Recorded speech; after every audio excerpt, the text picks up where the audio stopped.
تو حضرت معاذ بن جبل رضی اللہ تعالی عنہ کہتے ہیں کہ صبح کے خوبصورت لمحے اور حضور کی قربت اور سفر کی گھڑیاں اور چل بھی رہا تھا میں آقا کریم علیہ السلام کے ساتھ ساتھ، تو موقع غنیمت جانا تو میں نے کہا کہ اے اللہ کے پیارے رسول صلی اللہ علیہ وآلہ وسلم، مجھے آپ کی قربت میسر آئی ہے تو اس موقع سے میں فائدہ حاصل کرتے ہوئے آپ سے سوال پوچھنا چاہتا ہوں، اور وہ یہ کہ مجھے کسی ایسے عمل کے بارے بتا دیجئے جو عمل مجھے جنت میں داخل کر دے اور جہنم سے دور کر دے۔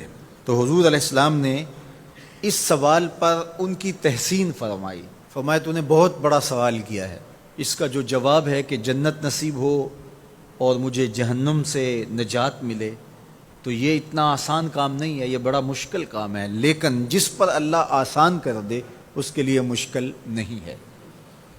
یعنی جنت آسانی سے نہیں ملتی، جہنم سے بچنا بھی اتنا آسان نہیں ہے، بہت سارے گناہوں سے بچنا پڑتا ہے، لیکن اللہ جس کے لیے آسان کر دے اس کو نیکی کی توفیق دے دیتا ہے اور برائی سے اس کو بچا لیتا ہے۔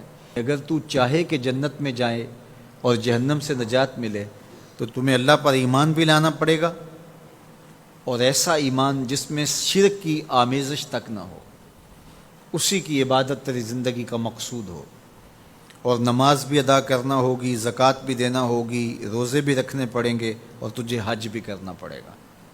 جنت میں داخلے کے لیے یہ شرائط ہیں کہ تم یہ کام کرو گے۔ پھر ارشاد فرمایا میں تمہیں بھلائی کے دروازے ہی نہ بتا دوں۔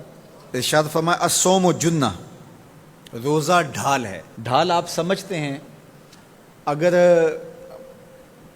آپ لوگوں نے ڈھال نہیں دیکھی ہوئی تو آج کے زمانے کے اندر تو سب لوگوں نے جو ہے وہ ڈھال دیکھ لی ہے، چونکہ اس وقت ترکی نے اس طرح سے اپنے کلچر کو اور اپنی تہذیب کو جدید ذرائع ابلاغ کے ذریعے لوگوں تک پہنچایا ہے کہ اب 800-700 سالہ پرانی چیزیں بھی ہمارے سامنے آ گئی ہیں، ورنہ ہم یہ باتیں کیا کرتے تھے تو لوگ ان باتوں کو سمجھا نہیں کرتے تھے، چونکہ اس کا کوئی نمونہ اور شکل موجود نہیں تھی۔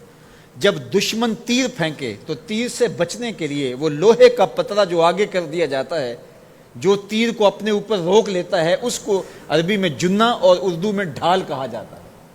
تو آقا کریم نے فرمایا روزہ ڈھال ہے، تو گویا جہنم کی آگ سے بچانے کے لیے جو ہے وہ روزہ کام دے گا۔ وَالصَّدْقَةُ تُطْفِئُ الْخَطِیَّةُ، یہ گناہوں کو مٹا ڈالتا ہے، جس طرح کہ آگ کو پانی بجھا ڈالتا ہے، تو اس طرح جب صدقہ دیا جاتا ہے تو جو گناہ ہوتے ہیں وہ ایسے مٹتے ہیں کہ لگتا ہے یہاں گناہ تھے ہی نہیں۔ آگے ارشاد فرمایا رات کے پیٹ میں نماز ادا کرنا، یعنی تہجد کی نماز ادا کرنا۔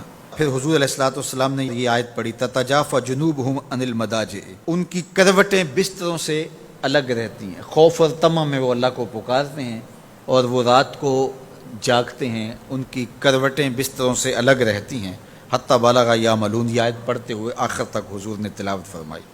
تو فرمایا جس طرح صدقہ آگ کو بجھا دیتا ہے، اس طرح پچھلے پہر کی نماز، تہجد کے سجدے بھی اللہ جل شانہ کے غصے کو ختم کر دیتے ہیں اور جہنم کی آگ کو مٹا ڈالتے ہیں۔ پھر حضور نے ارشاد فرمایا کہ میں تمام امور کی جڑ نہ بتا دوں کیا ہے، جتنے بھی معاملے ہیں اس کی جڑ ہی نہ بتا دوں۔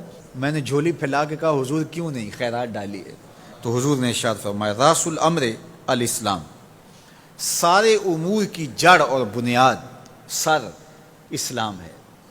اگر اسلام ہے تو عمل قابل قبول ہے، اور اگر اسلام ہی نہیں ہے تو پھر جتنے مرضی نیک عمل کرتے رہیں، جتنا مرضی پانی ڈالیں، جتنی مرضی کھاد ڈالیں، تو اگر جڑ ہی نیچے سے کٹی ہوئی ہے تو درخت ہو پائے گا؟ کبھی بھی نہیں ہو پائے گا۔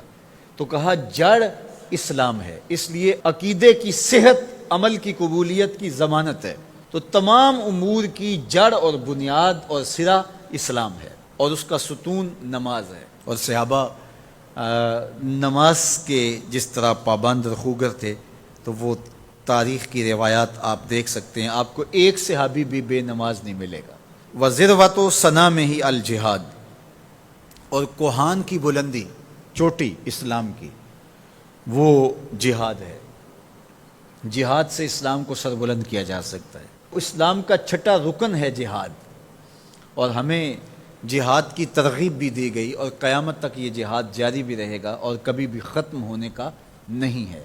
ہاں اس کے اصول و ضوابط ہمیں دیے گئے، جہاد کے نام سے فساد فی الارض نہ کیا جائے، لیکن جہاد کا انکار اسلام کا انکار ہے۔ یہ اسلام کی چوٹی ہے، ذروۃ و سنام کہا گیا، یہ کوہان کی بلندی ہے۔ تو حضور علیہ السلام نے آخر میں فرمایا کہ میں تمہیں سارے معاملات کی جڑ ہی نہ بتا دوں، خلاصہ ہی نہ بیان کر دوں؟ قلت بلا یا نبی اللہ، میں نے کہا اے اللہ کے نبی کیوں نہیں؟ فاخذ بلسانہ، حضور نے اپنی مبارک زبان کو پکڑا، فقال، اور فرمایا، کف علیک ھذا، کہا اس کو روک لے، اس کو کنٹرول کر لے۔ تو کہتے ہیں میں نے کہا اے اللہ کے پیارے محبوب صلی اللہ علیہ وسلم، جو ہم باتیں کرتے ہیں اس سے بھی مواخذہ ہوگا؟ یعنی عمل پر تو پکڑ ہوگی، لیکن جو ہم زبان سے بات نکال دیتے ہیں تو کیا اس بات پر بھی مواخذہ ہوگا؟ تو حضور علیہ السلام نے ارشاد فرمایا کہ لوگ منہوں کے بل یا ٹھوڑیوں کے بل جہنم میں ڈالے جائیں گے، یہ ان کے بولے ہوئے بولوں کی وجہ سے ہوگا، ان کی زبان کی کمائی کی وجہ سے ہوگا۔ تو اپنی زبان کی حفاظت کرو تو جنت کا داخلہ مل جائے گا۔ تو گویا زبان کی حفاظت سے لے کر کے اللہ کے حضور سجدے تک اور اللہ کی عبادت تک، یہ ہے وہ نصاب جو جنت میں جانے کا ہے۔ اللہ ہم سب کو 5 گانے